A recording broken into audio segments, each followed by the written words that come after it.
सभी साथियों को नमस्कार। मैं रजत सिंह 97,000 नए शिक्षक भर्ती अभ्यर्थी एवं छात्र नेता। जितने भी साथी लाइव जुड़े हुए हैं वह कृपया करके जुड़ जाएं और अन्य साथियों को भी जोड़ें, जिससे कल शिक्षा मंत्री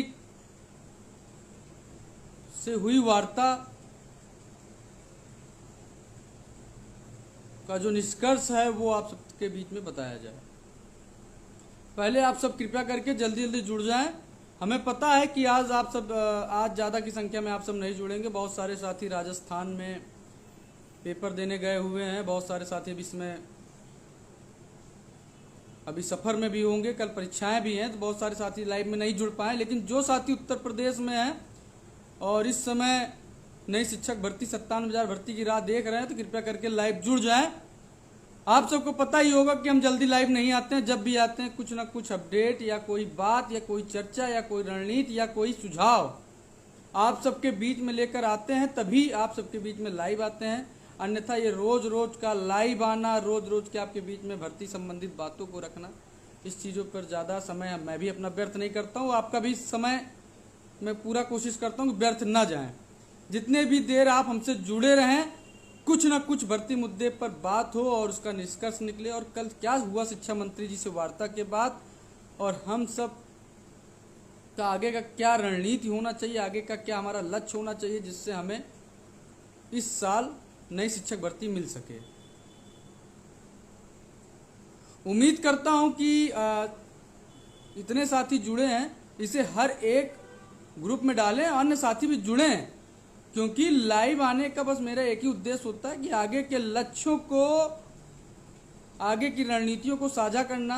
और जब भी लाइव आओ कुछ एक ठोस डिसीजन के साथ आओ, जिससे सरकार तक हम लड़ सके और हमारे जो साथी देख रहे हैं वो भी सक्रिय हो सके। बस लाइव आने का मेरा केवल इतना उद्देश्य होता है। आज भी लाइव आप सबके बीच में उपस्थित हूं तो कहीं ना कहीं एक रणनीति और कल की चर्चा पर चर्चा के लिए ही आया हूं।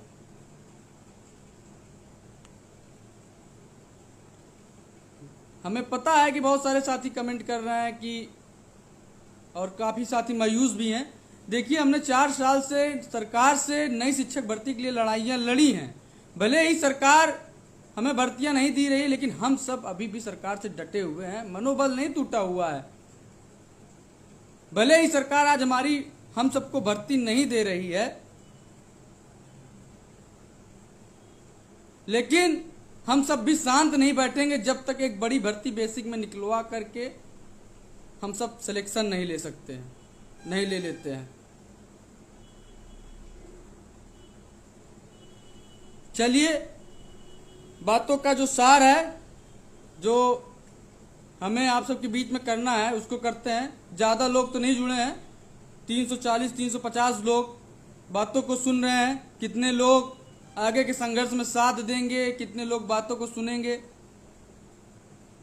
ये देखा जाएगा।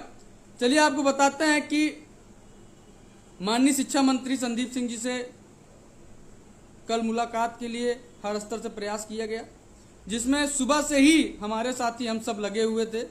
जहां पर हम सबको 2-3 बार मना कर दिया गया, बोला गया कि शिक्षा मंत्री जी अस्वस्थ हैं, थोड़ा आज मुलाकात नहीं हो पाएगी। तब भी हम सबकी जिद थी कि बिना मिले नहीं जाएंगे, और एकदम स्पष्ट बात करना शिक्षा मंत्री से कि आप भर्ती देंगे कि नहीं देंगे। नहीं देंगे तो उसकी भी व्यवस्था की जाए, और देंगे तो भाई आराम से तैयारी करेंगे कमरे में बैठकर। जिसके लिए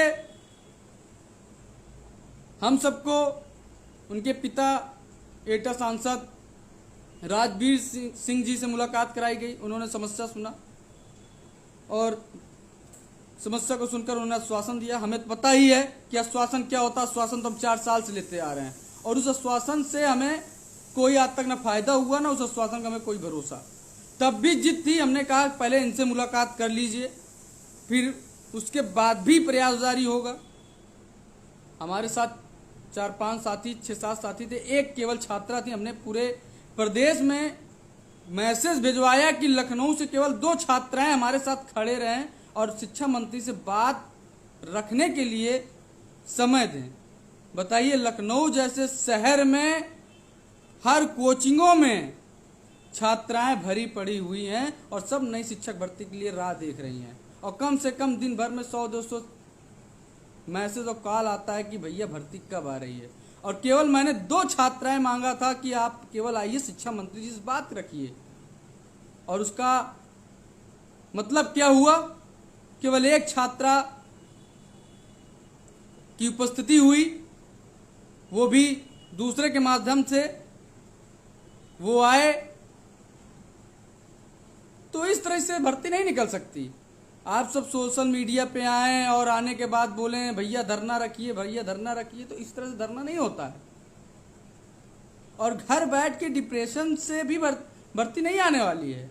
जो आप घर पे बैठे हैं डिप्रेशन में हैं कि भर्ती नहीं आ रही है, शिक्षा मंत्री जी से आप बात करिए। देखिए, बात करने से केवल हल निकलना होता तो आज 4 साल पहले ही हल निकल चुका होता। हमें आज तक इतनी लाठियां, डंडा और धरना प्रदर्शन करने की आवश्यकता नहीं होती। इतना विभाग और मंत्री खेलने का हम सबके पास भी समय नहीं है। एक छात्रा प्रशिक्षित की उपस्थिति हुई, उसके बाद देर समय बाद तकरीबन 1-2 घंटे, 2.5 घंटे के बाद माननीय शिक्षा मंत्री महोदय की उपस्थिति हुई। हम सब की जिद थी कि हम नहीं जाएंगे जब तक शिक्षा मंत्री जी से मुलाकात नहीं होगी। उनके एसओडी जी हैं और उनके यहाँ का जो भी देख रेख करते हैं, उनसे हमने मैसेज पहुंचाया कि हम सब इलाहाबाद से आए हुए हैं और बस केवल शिक्षा मंत्री जी से मिलने के लिए हम आए हुए हैं और हर हाल में मिलना है। जब तक मुलाकात नहीं होगी तब तक हम सब नहीं जाएंगे। कुछ देर बाद वहाँ प्रशासन का एंट्री होता है, प्रशासन पहुँचती है, पूछती है आप यहाँ क्या कर रहे हो। हमने कहा शिक्षा मंत्री जी से मुलाकात करने आए हैं। कहने यहाँ से निकलिए। हमने कहा नहीं निकल पाएंगे, जिस दिन धरना रखना होगा तो यहाँ पर हजारों की संख्या लेकर आकर घेर देंगे और आपके हटाने से भी नहीं हटने वाले हैं। आज केवल हम मुलाकात करने आए हैं और 2 लोग आए हैं, 3 लोग हैं, 2 से 3 लोग हैं। आप इनको मुलाकात करवा दीजिए, हम सब यहाँ चले जाएंगे। हमें भी यहाँ कोई सुबह से यहाँ बैठने की आवश्यकता नहीं है। उन्होंने देखा कि 2-3 लोग उपस्थित थे, फिर वो सब चले गए। उनको ये लगा कि हम सब धरना देने आए हैं। उसके बाद जाने के बाद हम सब बैठे रहे, तकरीबन 1 से 1.5 घंटा 2 घंटा बैठने के बाद आखिर में शिक्षा मंत्री जी द्वारा बुलाया जाता है, बातों को सुना जाता है कि क्या मैटर है। हमने कहा वही मैटर है जो 4 साल से है। इससे पहले माननीय सतीश द्विवेदी जी पूर्व शिक्षा मंत्री जी से भी बातें हुई थी। उन्होंने कहा था कि हम भर्ती निकालेंगे। 17,000 के जाते जाते उन्होंने एक लिखित आदेश दे दिया था, लेकिन हमें 57,000 भर्ती चाहिए। और आप उस 17,000 भी भर्ती को आप हटा करके सीधा कह रहे हैं कि 26:1 हो गया है। हमारे पास शिक्षकों की संख्या सरप्लस हो गई है।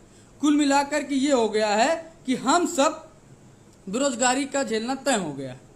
तो सर, हमारी सबकी संख्याएं तकरीबन 20 लाख से ज़्यादा हो चुकी है। हर साल प्रशिक्षण हो रहा है, हर साल सीटें फुल हो रही हैं, टेट सीटेड हो रहा है और हर बार व्यक्ति टेट सीटेड पास करके घर पे बैठ जा रहा है। तो कृपया करके माननीय भैया या मंत्री जी, आप इस चीज़ को देखिए और भर्ती का विज्ञापन निकालने का कार्य करिए, जिससे हम सबको बेरोजगारी और मानसिक स्थिति ठीक हो सके। जहाँ पर यही बात हुआ कि अभी बेसिक विभाग में बहुत सारे कार्य चल रहे हैं, 2 करोड़ नौनिहालों का एडमिशन होने वाला है और बाकी हम बेसिक विभाग की बैठक में और किसी कार्यक्रम में जा रहे हैं और आप जो है जो भी होगा आपको बताया जाएगा।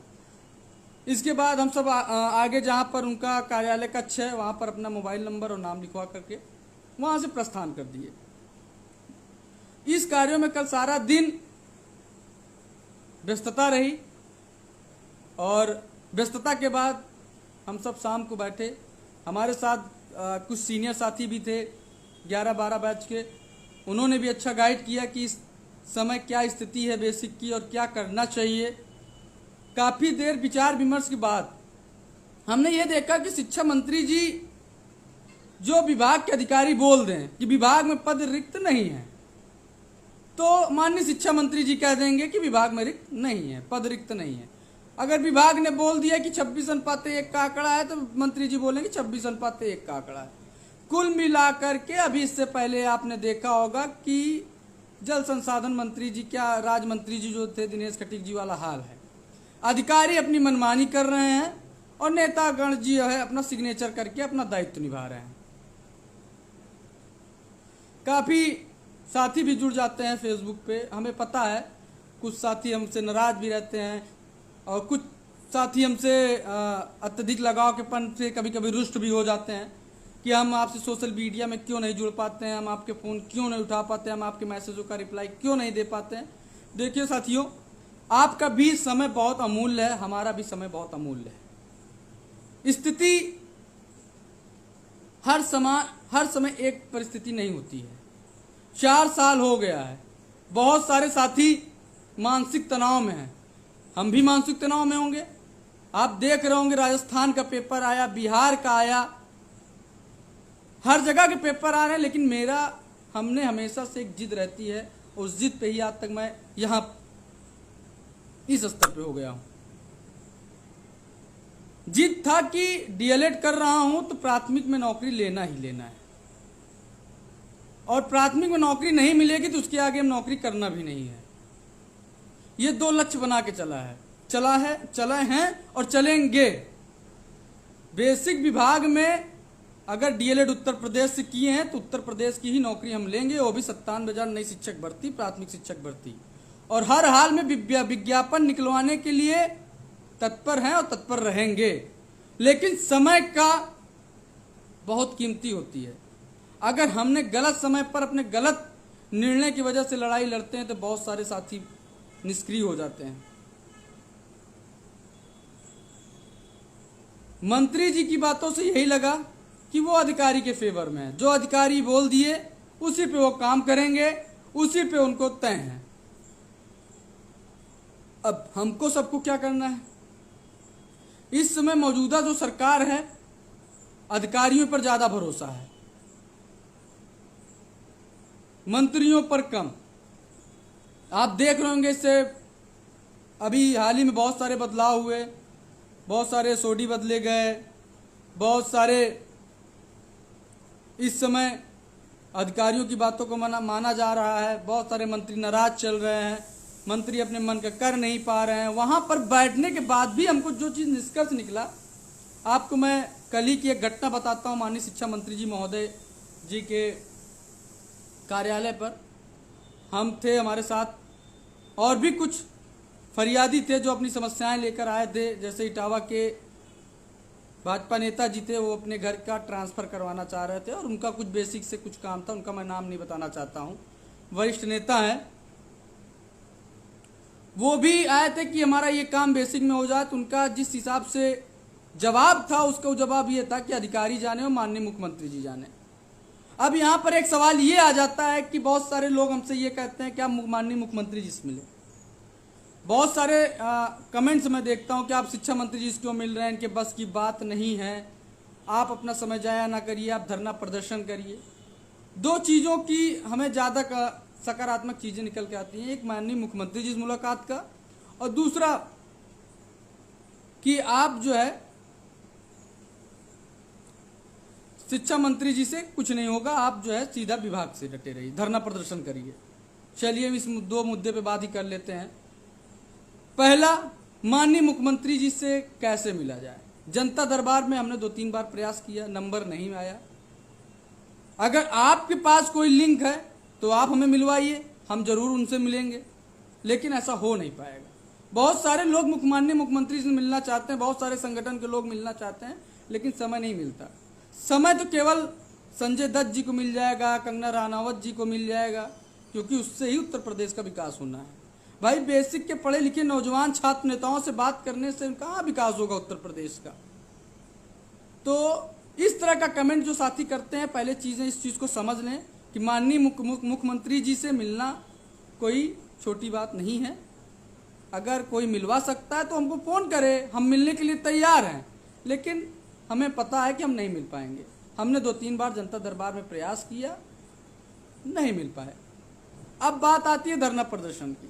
धरना प्रदर्शन बहुत अच्छी चीज़ है, हमने भी बहुत अपने छात्र जीवन में बहुत सारे धरना प्रदर्शन किए, बहुत सारी लड़ाइयाँ लड़ी और बहुत सारे जीत भी मिला। एक भर्ती मुद्दा था जिसमें हमको जीत अभी तक नहीं मिल पाई है। भर्ती मुद्दे पे हम सबको एकजुट होना पड़ेगा, संगठित होना पड़ेगा। आज बहुत सारे अलगाव के लिए आईटी सेल सक्रिय हो चुकी है। कोई फर्जी आईडी बनती है मेरे खिलाफ या भाजपा की आईटी सेल या सरकार की ही आईटी सेल, हम किसी का नाम नहीं लेना चाहते हैं। उनका बस इतना उद्देश्य होता है जातिवाद फैला देना, जनरल ओबीसी को तोड़ देना। जब जनरल ओबीसी तोड़ देना, डीएलएड बीएड को तोड़ देना, क्षेत्रवाद को भ्रमित कर देना और गुड़ बना लेना, तो जब गुड़ बन जाएगा लोग तितर बितर हो जाएगा। हम सब बचपन से पढ़ते आ रहे हैं कि जब एकजुट नहीं होते एकता में ही शक्ति है। जब तक हम सब एकजुट नहीं होंगे, संगठित नहीं होंगे तो भर्ती आना मुश्किल है। इस चीज को आप समझ लीजिए। हम सबको पहले की तरह एकजुट होना पड़ेगा। हमारे खिलाफ हम सब ने ईमानदारी से दिल से संघर्ष किया। अपने शरीर पर एक एक लाठियां ऐसी नहीं बची को जहां जहां लाठियां नहीं पड़ी होंगी, लेकिन हमारे ऊपर ही आरोप लग जाता है। कभी कभी कोई भी फर्जी पोस्ट पड़ जाती है सोशल मीडिया पर कि मैं पार्टी की राजनीति करता हूं, मैं एजेंट हूं किसी पार्टी का, मैं केवल सरकार को बदनाम करना चाहता हूं, तो लोग भ्रमित हो जाते हैं। जो भाजपा के कार्यकर्ता, उनको ये लगता है कि मैं राजनीति कर रहा हूं, तो वो बेचारे टूटना शुरू करते हैं। लेकिन मैंने हमेशा हर नेताओं, किसी भी पार्टी को, चाहे सपा हो, चाहे कांग्रेस हो, चाहे भाजपा हो या कोई भी पार्टी हो, बराबर नेताओं से मिला हूं, बराबर नेताओं के संपर्क में रहा हूं, बराबर सबका विरोध किया हूं समय समय पर। मैं ऐसा नहीं है कि किसी एक पार्टी का गुलाम हूं। हमारा बस उद्देश्य है कि विपक्ष को लेकर ही सरकार से लड़ा जा सकता है, क्योंकि हम आप इतने मजबूत नहीं हैं कि हम सरकार से लड़ सकें। और इस चीजों को हमको दूर करना होगा। कैसे दूर करना होगा? उसमें आपको साथ देना होगा। पहली चीज, जो जातिवाद फैला रहे हो उनको तुरंत दर से भगाओ। कि अभी हम सब एक अध्यापक बनने चाह रहे हैं। एक अध्यापक बच्चों के बीच में एकदम निरपेक्ष होकर के सभी बच्चों को बुद्धि का विकास करता है, बुद्धि का विकास करता है। अगर एक अध्यापक के बीच में जातिवाद आ जाएगा तो कदापि भी उस बच्चे का, नौनिहालों का भविष्य नहीं संवर सकता है। इसको आप सब भली भांति जानते हैं। इसलिए एक अध्यापक बनने जा रहे हैं, एक अध्यापक बनने के लिए अग्रसर हैं, एक नई शिक्षक भर्ती की राह देख रहे हैं। पहले अपने अंदर से जातिवाद, धर्मवाद, एरियावाद और पार्टीवाद को निकालना होगा और एकजुट होकर के निसंकोच एक व्यक्ति पे भरोसा करके, जिस प्रकार से हम पर भरोसा किया, उस भरोसा को लेकर के साथ में चलना होगा। नहीं तो मैं आपको बता दे रहा हूं, लोग, मेरे पास इतना समय नहीं है कि मैं एक एक व्यक्ति को सफाई दूं, मैं एक एक व्यक्ति के पास कॉल करूं कि भैया ऐसा बात है, ऐसा बात है। अगर आप सब ईमानदारी से जैसे हमारे ऊपर विश्वास किए हैं, मैं उसे ये वादा करता हूं कि इस बार भी एक बड़ा धरना होगा और उस धरने में आप सबको बढ़ चढ़कर साथ लेना होगा और तभी इस लड़ाई को जीता जा सकता है। अभी हाल ही में लखनऊ पहुंचे, विभाग से, मंत्री से मुलाकात करके मैं बैठक करने वाला था इलाहाबाद में और लखनऊ में कि सबसे मिल करके और मिलने के बाद एक डेट डिसाइड करेंगे, क्योंकि 31 तारीख को लेखपाल लगा हुआ है। अगर मैं 31 से पहले धरने की डेट देता हूं तो मुझे पता है कि धरने में बच्चे नहीं आएंगे। सब लेखपाल की तैयारी कर रहे थे और रीट की तैयारी कर रहे थे और अधिकतर बच्चों की यही समस्या थी कि 31 तारीख के बाद बताइएगा। 31 के बाद धरने की सोचते हैं तो 15 अगस्त आ रहा है और हमें पता है कि हम 15 अगस्त से पहले धरना रखते हैं तो कहीं ना कहीं हमको दिक्कत नहीं है। जहां 4 मुकदमा वहां 10 मुकदमा हो जाएगा, दिक्कत नहीं। लेकिन जो साथी मेरे ऊपर भरोसा करते हैं, जो साथी मुझको समझते हैं कि मेरा भाई है, अगर मेरे साथ कभी गलत नहीं करेगा, और पता लगा मैंने उन्हें ऐसे समय पे ले जाकर धरने के लिए लखनऊ की सड़कों पे उतारा, तो कहीं ना कहीं बहुत दिक्कत का सामना करना सकते हैं। और धरना भी ज़्यादा दिन नहीं चल सकता है, क्योंकि हमें जब धरना देना है तो निरंतर अपनी मांग के प्रति अडिग रहना और निरंतर रात दिन धरना चलाना है, जब तक हम सबकी मांग नहीं पूरी हो जाती। और उसके लिए हम सबको बीच में एक ऐसा मैप तैयार करना है जिसमें हमको हमेशा गार्डन में 500 से 1000 बच्चों को बैठा कर रखना है। बहुत सारी अभी कुछ डेटे वायरल हो गई हैं सोशल मीडिया पर कि धरना भैया इस तारीख को रखिए, धरना इस तारीख को रखिए। गुमराह होने से बचिए। हमें पता है कोई भी व्यक्ति धरना रखेगा सोशल मीडिया पे वायरल हो जाएगा। ना आप आगे देखेंगे ना पीछे, आप हमको आप दबाव बनाएंगे आप इस धरने को पहुंचिए। तो हमें पता है कि उस दिन रखने से पहले लखनऊ हाई अलर्ट रहेगा और आपके साथ, आपके जीवन के साथ गलत हो सकता है। और उस टाइम में धरना रखूंगा तो आपके भविष्य के साथ साथ सारे साथियों के साथ गलत हो सकता है। 31 तारीख को लेखपाल का पेपर है।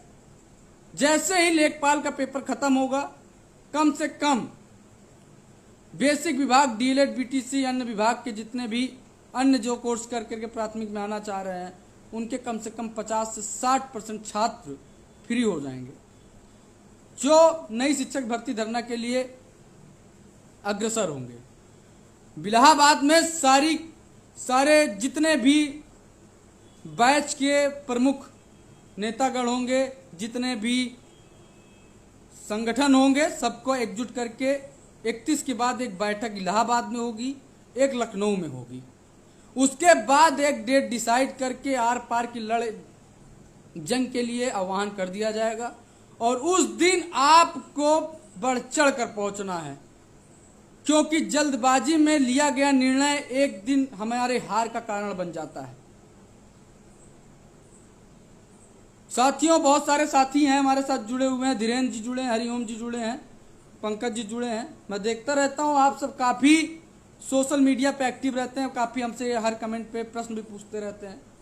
देखो साथियों, जब मुझे लगता है कि आज कुछ करना है, आगे कुछ बात है विभाग में, कुछ आगे रणनीति है, तभी मैं लाइव आता हूं।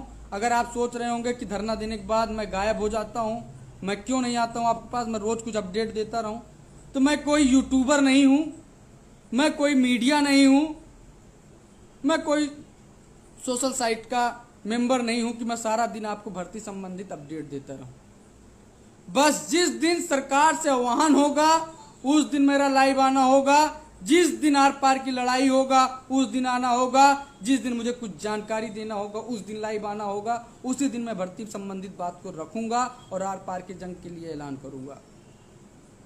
मंत्री जी से बात से बस ये निष्कर्ष निकला है कि मंत्री जी को सेकंड प्रायोरिटी दी जाए, फर्स्ट प्रायोरिटी पे विभाग से लड़ाई लड़ी जाए। जिस समय मैं विभाग से लड़ाई, आर पार की लड़ाई को लड़ा जाएगा, उसी दिन निर्णय हो जाएगा। जब विभाग दबाव में रहेगा तो माननीय मुख्यमंत्री जी के अध्यक्षता में जब भी बैठक होगी प्रमुख सचिव, महानिदेशक जी का, तो जरूर भर्ती संबंधित ये बात रखेंगे। अन्यथा मंत्री जी के भरोसे तो हम सबको अब रहना बेकार है, क्योंकि मंत्री जी के सामने अधिकारीगण केवल फाइल रख दें और मंत्री जी केवल सिग्नेचर कर दें। इस चीज़ों का निष्कर्ष मैंने निकाल चुका है। तो हमें अब विभाग को मजबूर करना होगा, विभाग पर दबाव बनाना होगा और विभाग से रिपोर्ट शिक्षा मंत्री जी को जाएगा, शिक्षा मंत्री से मुख्यमंत्री जी को जाएगा, या मुख्यमंत्री जी सीधा विभाग के उच्च अधिकारियों से बैठक करते हैं, वो सीधा मुख्यमंत्री जी को देंगे। कुल मिलाकर भर्ती मुख्यमंत्री जी के ही अंडर में है। मुख्यमंत्री जी की दया दृष्टि होगी तो भर्ती आएगी, मुख्यमंत्री जी की दया दृष्टि नहीं होगी तो भर्ती नहीं आएगी। और कहीं ना कहीं गलती हमारी आपकी है। जिस समय हमको आपको अपनी एकता और शक्ति, अखंडता को दिखाना था, उस समय हम ही आप टूट करके एक किनारे जा करके अपने क्षेत्रवाद और धर्मवाद और पार्टीवाद में लग चुके थे। और उस समय हम सब प्रशिक्षु नहीं, एक पार्टी के नेता हो चुके थे। हमारे ऊपर भी आरोप लग जाता है कि भैया मैं खुद पार्टी का एजेंट हूँ। अरे हमें तो पार्टी से फंड मिलता होगा। अगर मुझे पार्टी से फंड मिलता होता आपकी तरह, मैं पैदल पैदल लखनऊ की सड़कों पर ना जाता और वहाँ से ट्रेन से ना आता, हमें भी कोई फॉर्चूनर सफारी मिलती जैसे अन्य बड़े नेताओं को मिल रही है, हम भी उसी से नेतागिरी करते। लेकिन मैं आपका भाई हूँ, एकदम दिल से जुड़ा हूँ। मन की चीज़ें, एक एक चीज़ों को मैं विश्लेषण करता हूँ, एक एक चीज़ को आपको बताता हूँ। इसलिए बताता हूँ कि ताकि आपको पल पल की जानकारी होगी, तो आप भावात्मक, दिलात्मक हर स्तर से मुझसे जुड़े रहेंगे, तो हर स्तर से मेरा साथ देंगे। और आरोप बहुत सारे हमारे साथी कमेंट भी करते हैं। आरोप तो बहुत लगता है, कभी कभी कह दिया जाता है कि मेरे पास तो बहुत सारे कंपनियां हैं, बहुत सारे चीज़ें मैंने बिजनेस कर लिया, व्यापार कर लिया, मुझे क्या ज़रूरत है भर्ती का। तो मैंने फिर कहा लेंगे तो उत्तर प्रदेश में प्राथमिक शिक्षक भर्ती के लेंगे, अन्यथा मुझे नौकरी नहीं चाहिए। जिसके लिए मैंने डीएलएड किया है उसको मुझे पूरा करना है। फॉर्म पूरे जिंदगी में केवल प्राथमिक शिक्षक भर्ती का ही डालना है, बेसिक विभाग का ही डालना है, अन्यथा किसी विभाग में नहीं जाना है। इस चीज़ को मैंने ध्यान में रखते ही डीएलएड किया था और उसी पे ही अडिग हूँ और अडिग रहूँगा। और इस साल एक बड़ी प्राथमिक शिक्षक भर्ती निकलवाने के लिए हर स्तर से मैं कमर कस करके लखनऊ की सड़कों पर आपके सबके साथ खड़ा रहूँगा। बहुत सारे साथी कमेंट कर रहे हैं कि अग्निवीर की तरह शिक्षक वीर ना हो जाए। शिक्षक वीर बनने के लिए मंत्री जी को इस्तीफा देना पड़ेगा, क्योंकि हम सब बेसिक के साथ साथ कलम के साथ साथ संघर्ष की भी ताकत रखते हैं। जिस दिन शिक्षक वीर की घोषणा होगी उस दिन मंत्री जी को, शिक्षा मंत्री जी संदीप सिंह जी को 3 दिन के अंदर इस्तीफा देना होगा, क्योंकि हम सब भी हाथ पे हाथ रख कर नहीं बैठेंगे। जितना प्रयास होगा उतना प्रयास, उतनी ताकत झोंक देंगे और इस विभाग को अमर जैसे था वैसा ही बना रहेगा। जिस प्रकार नौनिहालों के लिए ईमानदारी से हम सब ने अपना समय दिया है उस प्रकार से हम लड़ेंगे और साथ भी देंगे, लेकिन इसका प्राइवेटाइजेशन और शिक्षक वीर बनने के लिए हम तनिक भी तैयार नहीं होंगे, ना मानेंगे। बाकी लाइव आने का बस मेरा इतना उद्देश्य था कि जो साथी डिप्रेशन में है वो डिप्रेशन से बाहर निकले। पढ़ाई के साथ साथ लड़ाई करना अत्यंत आवश्यक है, तभी आपको भर्ती मिलेगी, अन्यथा भर्ती नहीं मिलेगी। और यह भी कह रहा हूं कि आपको भर्ती हर हाल में, इस साल के अंत में आपको हर हाल में दिलाने के लिए आपका भाई अग्रसर है और रहेगा। जैसा आपका भाई आपसे वादा किया था, चुनाव से पहले आपका भाई आपसे वादा किया था। बहुत सारे मेरे साथी जुड़े रहते हैं, कभी कभी मेरी आलोचना भी करते हैं, कभी वही साथी कभी मेरी आलोचना करते हैं, वही साथी कभी कभी मेरी तारीफ भी करते हैं। मैं इस चीज़ों को कभी ध्यान नहीं देता हूं, क्योंकि मैं अपने हिसाब से कार्य करता हूं। क्योंकि मुझे पता है कि विभाग अधिकारियों से बात करने के बाद मुझे लगता है कि ये, प्रशासन से बात करने के बाद मुझे लगता है कि ये डेट ठीक है। इस दिन मेरे साथी इतने दूर दूर जिले से आएंगे तो कोई दिक्कत नहीं होगी, प्रशासन से कोई दिक्कत नहीं होगी, तभी मैं धरने का आह्वान करता हूं। क्योंकि जो साथी मेरे ऊपर भरोसा करते हैं, जो विश्वास बनाए रखे हुए हैं, उनको मैं धरने पे बुला करके उनके ऊपर एफआईआर और लाठी नहीं चलवाऊंगा। आपने देखा होगा इतने धरने का आह्वान किया हो, अगर लाठी चली है तो पहली लाठी मैं खाया हूं। अगर किसी साथी के ऊपर लाठी अगर पड़ी है तो पहली लाठी मैं जाके रोपा हूं और उस लाठी को मैं खाया हूं। तनिक भागने का प्रयास नहीं किया हूं कि उस लाठी से मैं डर के भाग जाऊं। तो मेरे जो साथी मेरे ऊपर विश्वास किए हैं वो विश्वास हमेशा बना रहेगा, वो टूटेगा नहीं। हर नेता के ऊपर आरोप लगता है, हर नेता के ऊपर प्रत्यारोप, आरोप प्रत्यारोप का काम होता है, लेकिन जो श्रोतागण होते हैं, जो साथी होते हैं, वो जिस पर विश्वास करते हैं उसी पर विश्वास करते रहते हैं। आज भी शिक्षा मंत्री जी से जब मुलाकात हुई, बहुत जल्दीबाजी में थे, अस्वस्थ भी थे थोड़ा, और उनको कार्यक्रम भी पहले से लगा हुआ था। देख करके रुक जाना, ये कहीं ना कहीं आप सब ही मेरी ताकत हैं। अगर आप सब मेरे पीछे नहीं होंगे, आप सब मेरे साथ नहीं होते, तो शायद एक शिक्षा मंत्री मुझे देख करके रुक करके पूछना, ये बहुत बड़ी बात है। तो बस इतना सा समझाना है कि आह्वान होने वाला है 31 जुलाई के बाद, लेखपाल की परीक्षा होने के बाद एक बैठक लखनऊ में सारे लोगों की बुलाई जाएगी। एक लखनऊ में सभी लोगों को बुला करके राय मशवरा करके एक डेट फाइनल किया जाएगा और उसके बाद सभी लोग एक ताकत, एक शक्ति के साथ लखनऊ पर चढ़ाई करेंगे। उस चढ़ाई के बाद हम आर पार की लड़ाई सरकार से निरंतर रात दिन लड़ेंगे। बहुत सारे साथी फिर धरने की डेटों को कंफ्यूजन में है। मैं फिर बताना चाहता हूं, कोई भी आईडी बनाएगा, एक डेट घोषित कर देगा, साइट पे वायरल हो जाती है और आप सब नहीं देखते हैं। अभी मेरे द्वारा भी कोई भी धरना की डेट घोषित नहीं की गई है। अभी लेखपाल का पेपर लगा हुआ है। अभी हम सबको एकजुट होकर के लड़ना है। सबको लेकर के लड़ना है, क्योंकि ये लड़ाई सरकार से है और कम से कम 5 से 10 हज़ार लोगों को फिर से लखनऊ पे उतारना है। तो उसके लिए सबको साथ लेकर चलना होगा, सबका सहमति लेकर चलना होगा। सबको साथ लेकर चलेंगे एक बैठक करके तो एक बड़ी संख्या आएगी, और जल्दबाजी से किया गया फैसला निर्णय एक दिन हार का निश्चित कारण बन जाता है। इस चीज़ आपको भली भांति पता होगा। बाकी बहुत सारे आरोप प्रत्यारोप लगते हैं मेरे ऊपर भी। भाई नेता में, प्रशिक्षु नेता में या छात्र नेता में आते हैं तो सीधी स्वाभाविक सी बात है कि मेरे ऊपर भी आरोप लगेंगे कि मैं ये हूँ, मैं वो हूँ, मैं नेता हूँ, मैं एजेंट हूँ, मैं पार्टीवादी हूँ। मैं चुनाव को देखते हुए धरना दिया था, तो मैं तो 4 साल से धरना दे रहा हूँ सरकार के से भर्ती मांगने के लिए। और जिस दिन भर्ती आ जाएगी उस दिन हम शांत भी हो जाएंगे, क्योंकि हमारा जो उद्देश्य है भर्ती आने के बाद सीधी सी बात है, अध्यापक बन करके नौनिहालों के लिए काम करना है, सरकार के लिए काम करना है। तो बस इतना सा उद्देश्य है कि आप सब डिप्रेशन में मत रहिए। लड़ाई का जो आह्वान अब शुरू हो चुका है वो बहुत तेज़ी से ही निरंतर चलेगा, और जब मेरा आना है प्लेटफॉर्म पे, जब भी मैं आता हूँ तो ज़रूर फिर उस लड़ाई को दबने नहीं देता हूँ, निरंतर वो बढ़ती जाती है। अगर मैं लाइव नहीं आ रहा हूँ, फेसबुक पे पोस्ट नहीं कर रहा हूँ, तो इसका मतलब ये मत समझिए कि मैं निष्क्रिय हो चुका हूँ।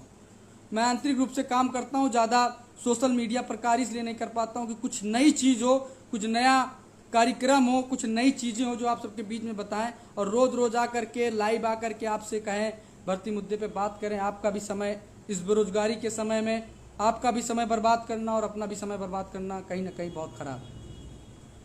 तो काफ़ी साथी अपना सवाल रख सकते हैं कमेंट के माध्यम से।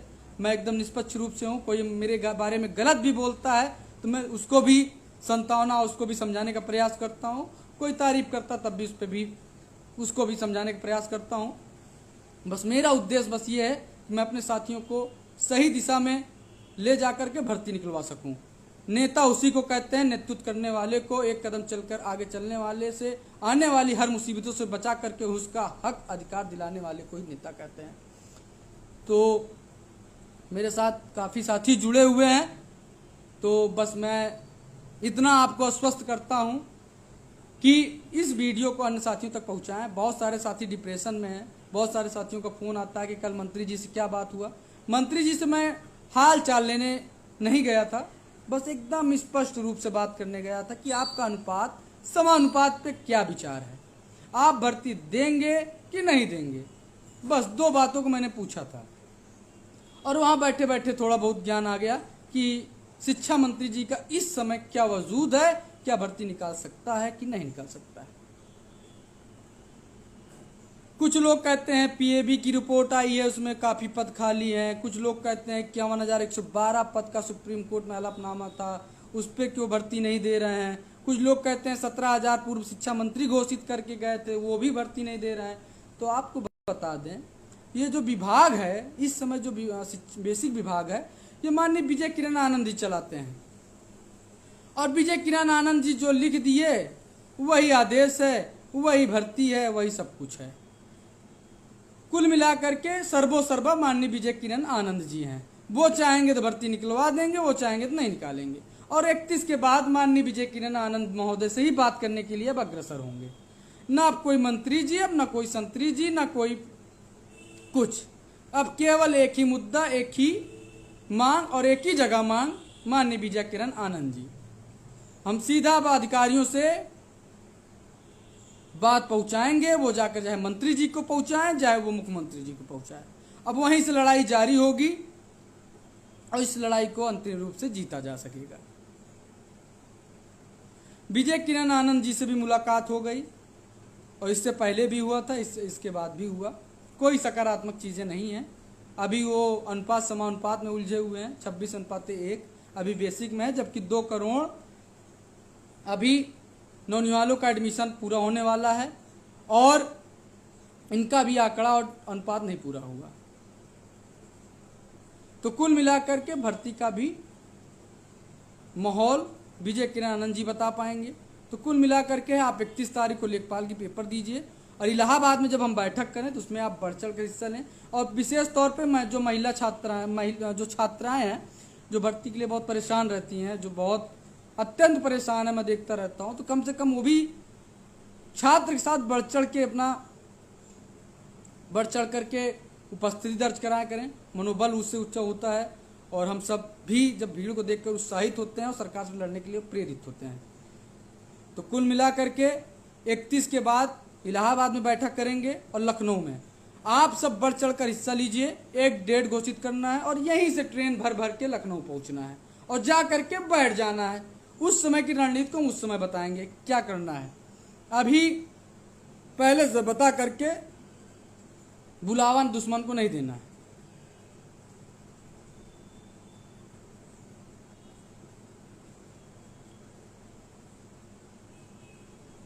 काफ़ी साथी हैं, अगर कुछ पूछना हो तो ठीक है, बाकी 31 के बाद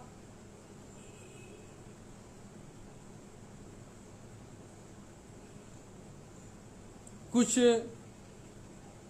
साथी कमेंट भी कर रहे हैं। आप सब बेझिझक अपनी अपनी बातों को रखिए, चाहे निगेटिव होगा तब भी हम आपका जवाब देंगे।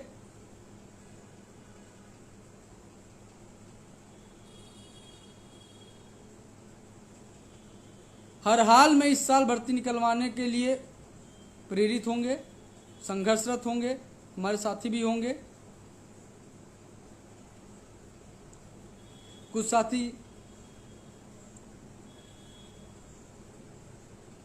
चलिए ठीक है साथियों, अगर और कोई प्रश्न आपका हो तो आप सब दे सकते हैं, नहीं अन्यथा लाइव को बंद किया जाए और आप सबके बीच में एक नई उपस्थिति के साथ, एक नई तैयारी के साथ आपके बीच में लाइव आते रहेंगे। और जरूर ही इस लड़ाई में, अब की आर पार की लड़ाई में हम सब जरूर जीतेंगे। बाकी किसी भी छात्र या छात्रा का कोई सुझाव हो तो मेरे मोबाइल नंबर पे 9651323207 पर व्हाट्सअप कर दें।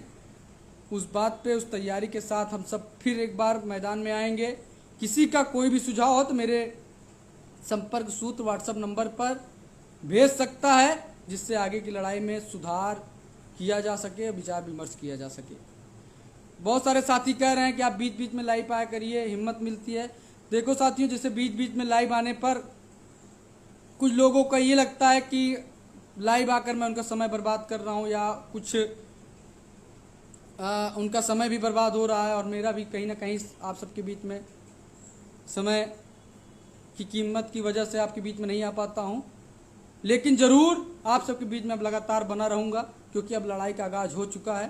तो अन्यथा निष्क्रिय नहीं होना है, लगातार सरकार पर बने रहेंगे, चढ़े रहेंगे और इस लड़ाई को जीत सकेंगे। धन्यवाद।